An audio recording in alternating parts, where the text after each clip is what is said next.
Salam ACC, aman, sehat, dan sejahtera. Selamat berjumpa kembali para sahabatku, para sahabat peduli sehat dan sahabat entrepreneur.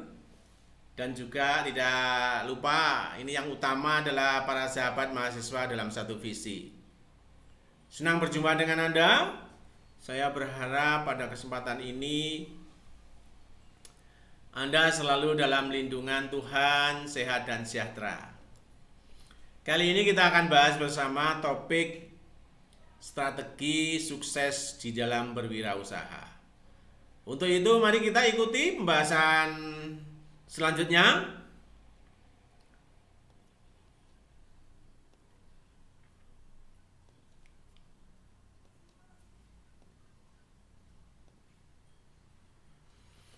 Di dalam topik ini adalah akan kita bahas strategi kewirausahaan di bidang kesehatan.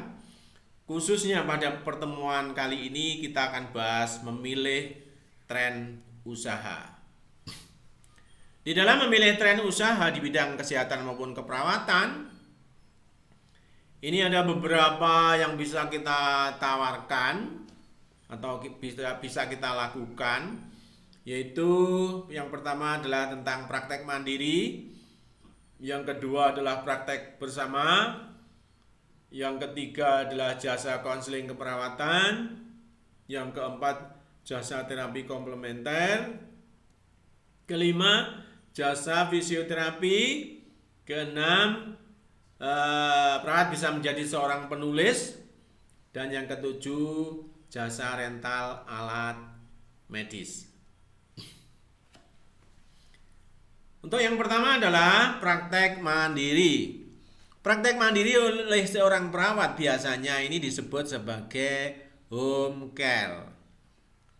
Menurut Kementerian Kesehatan RI, home care adalah pelayanan kesehatan yang berkesinambungan dan komprehensif yang diberikan kepada individu dan keluarga di tempat tinggalnya yang bertujuan untuk meningkatkan, mempertahankan, memulihkan kesehatan, serta memaksimalkan tingkat kemandirian dan meminimalkan akibat daripada penyakit.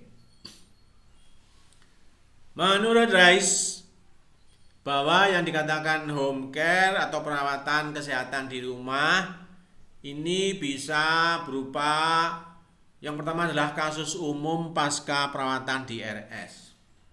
Yang kedua adalah kasus khusus yang sering dijumpai pada beberapa komunitas. Beberapa kasus umum pasca perawatan di RS yang biasa dilakukan di praktek mandiri atau home care adalah antara lain pasien yang mengalami gangguan oksigenasi,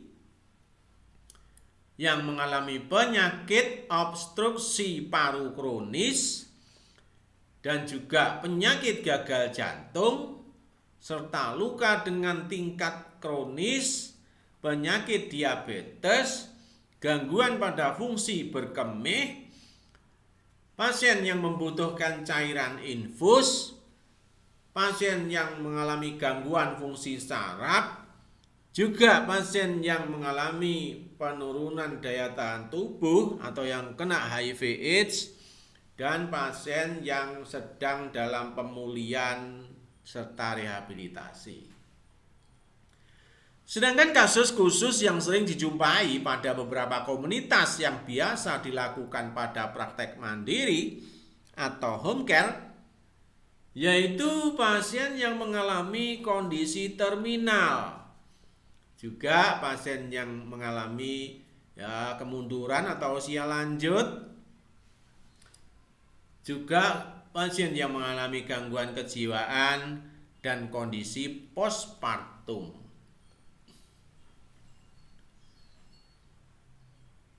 Yang kedua yaitu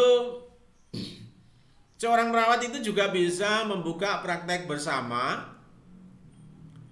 Perawat bisa bekerja sama dengan beberapa dokter, bidan, apoteker, di dalam menjalankan prakteknya. Sehingga praktek yang didirikan lebih lengkap dari segi tenaga medis dibandingkan dengan praktek mandiri. Jadi praktek bersama ini mempunyai keunggulan lebih lengkap tenaganya, personil ahlinya lebih lengkap. Berbeda dengan praktek mandiri, semuanya ditangani oleh seorang perawat. Kemudian yang ketiga adalah jasa konseling keperawatan. Konseling bisa disamakan dengan konsultasi. Perawat bisa membuka jasa konseling di rumah. Tidak semua manusia, jadi keyakinannya bahwa tidak semua manusia memiliki pengetahuan luas yang berkaitan tentang kesehatan. Sehingga seorang perawat bisa buka jasa konseling keperawatan.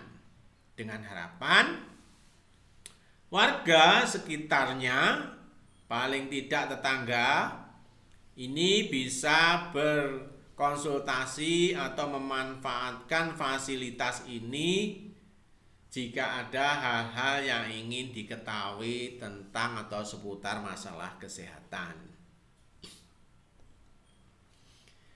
Dengan kecanggihan teknologi seperti adanya internet dan media sosial, konseling keperawatan juga bisa dilakukan secara online.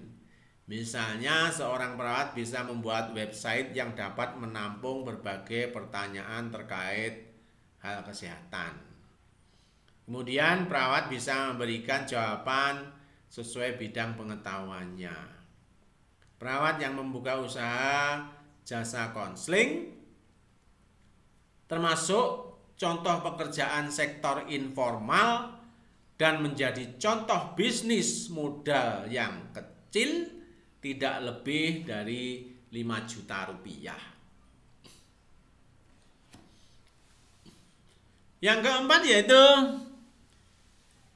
tentang jasa terapi komplementer. Jasa terapi yang bisa dibuka adalah jenis terapi komplementer yang berguna untuk memperbaiki sistem kekebalan tubuh supaya sistem imun dalam tubuh manusia mampu merangsang untuk penyembuhan penyakit yang ada dalam tubuh. Terapi komplementer berguna juga sebagai penunjang pengobatan, artinya pengobatan medis konvensional seperti terapi berbahan herbal, terapi medan magnet, terapi energi, terapi akupunktur, dan juga terapi hyperbaric oxygenation. Yang kelima, perawat juga bisa membuka jasa fisioterapi. Menurut Krausen, fisioterapi merupakan suatu cara atau bentuk pelayanan kesehatan untuk mengembalikan fungsi organ tubuh dengan memakai tenaga alam. Antara lain yaitu bisa menggunakan tenaga listrik, air, panas, dingin, dan tenaga sinar matahari. Penggunaan berbagai tenaga alam untuk mengembalikan fungsi organ tubuh tersebut dilakukan sesuai kebutuhan supaya mendapatkan efek terapi yang lebih optimal. Berikutnya adalah yang keenam, seorang perawat juga bisa membuka diri sebagai seorang penulis di bidangnya. Perawat bisa menuangkan berbagai ide atau gagasan, pengetahuan, serta pengalaman yang pernah dilalui atau dialami ke dalam sebuah buku, khususnya tulisan yang berkaitan tentang kesehatan. Yang ketujuh, perawat juga bisa membuka jasa rental alat medis. Perawat membuka jasa penyewaan alat medis antara lain Alat apa? Yaitu alat glukometri, alat tabung gas, kemudian kursi roda, atau alat medis lainnya yang bisa digunakan dibawa-bawa, dipindah-pindah tempat. Jasa penyewaan alat medis ini diperlukan bagi pasien yang terbaring lemah di rumah atau sedang dalam proses rawat jalan. Jasa pelayanan alat medis ini merupakan salah satu peluang usaha yang belum banyak pesaingnya. Mari kita beramai-ramai mengambil usaha ini supaya kita bisa memenuhi kebutuhan masyarakat secara luas. Seorang perawat memiliki pekerjaan yang mulia. Semoga peran sebagai perawat tidak hanya muncul pada saat di rumah sakit atau instansi kesehatan lainnya, tetapi di luar itu bisa tetap bermanfaat bagi orang yang membutuhkannya.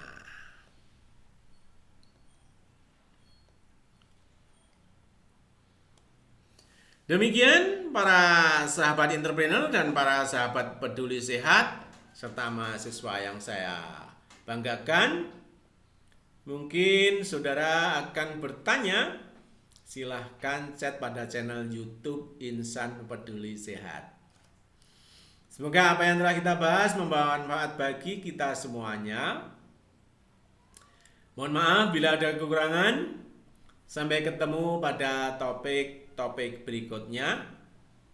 Akhirul kata, wassalamualaikum warahmatullahi wabarakatuh. See you next time.